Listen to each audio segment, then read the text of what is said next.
மேடை தோறும் பேசிட்டு வராரு. நம்மளுடைய இந்த நாயுடு நாயக்கர் ரெட்டியார் இளைஞர் அமைப்பு நோக்கம் என்ன?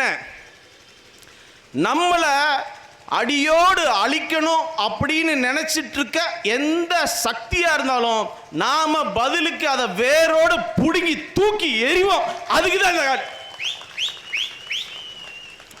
தான் இந்த அமைப்பு. நம்மளை எதிர்த்து நம்மளை அழிப்போம் அப்படின்னு சொல்லி மேடதோறும் பேசிட்டு இருக்க அந்த இயக்கங்களை எந்த அரசியல் கட்சியும் கண்டுக்காம இருக்கீங்கல்ல, உங்களுக்கும் கண்டனத்தை தெரிவிக்கிறதுக்காக தான் இந்த இயக்கம் இருக்கு. நான் 4 பேர் இருக்கேன், 10 பேத்துல 10 இட்லியில எனக்கு 4 இட்லி கொடு அப்படின்னு கேட்கிறது நியாயமா அநியாயமா? நியாயம் தானே? நான் 4 பேர் இருக்கேங்க, என் பங்கு 4, எனக்கு கொடு அப்படின்னு கேட்கறது எப்படி அநியாயமாகும்? நீங்க எல்லாரும் ஒரு படம் பார்த்துருப்பீங்க, ஸ்பைடர் அப்படின்னு சொல்லி. மகேஷ் பாபு நடிச்சிருப்பாரு. வில்லன் யாரு? எஸ்.ஜே. சூர்யா. அந்த படத்தில் ஆடு சிங்கம் அப்படின்னு ஒரு ஸ்டோரி வரும்.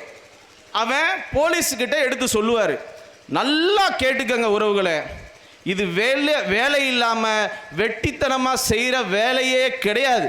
இது ரொம்ப ரொம்ப ரொம்ப வாழ்வோடு நம்மளுடைய தினந்தோறு வாழ்க்கையோடு இணைஞ்ச விஷயம். இப்போ நம்ம செஞ்சிட்டு இருக்க விஷயம். அதில் சொல்லுவான், வலியவன் வாழ்வான்னு சொல்லுவான். வலியவன் தான் வாழ முடியும்.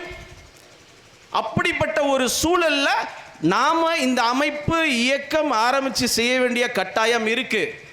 நமக்கான கல்வி, வேலை வாய்ப்பு, அரசாங்க வேலை, பெண்கள் பாதுகாப்பு, இது மாதிரி எக்கச்சக்கமான நம்மளுடைய விஷயங்களை நிறைவேற்றுறதுக்கு நமக்கு அமைப்பு தேவை.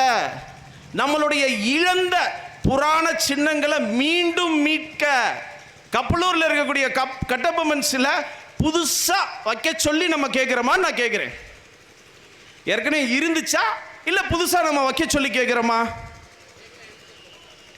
ஏற்கனவே இருந்த சிலைய தயவு செஞ்சு இருந்த இடத்துலயே வச்சு கொடுங்கன்னு கேட்கிறது எப்படி அநியாயமாகும்? எந்த விதத்தில் இது அநியாயமாகும்? ஆக நம்மளுடைய புராண சின்னங்கள், நேற்று நான் ஒரு படம் போய் பார்த்தேன்.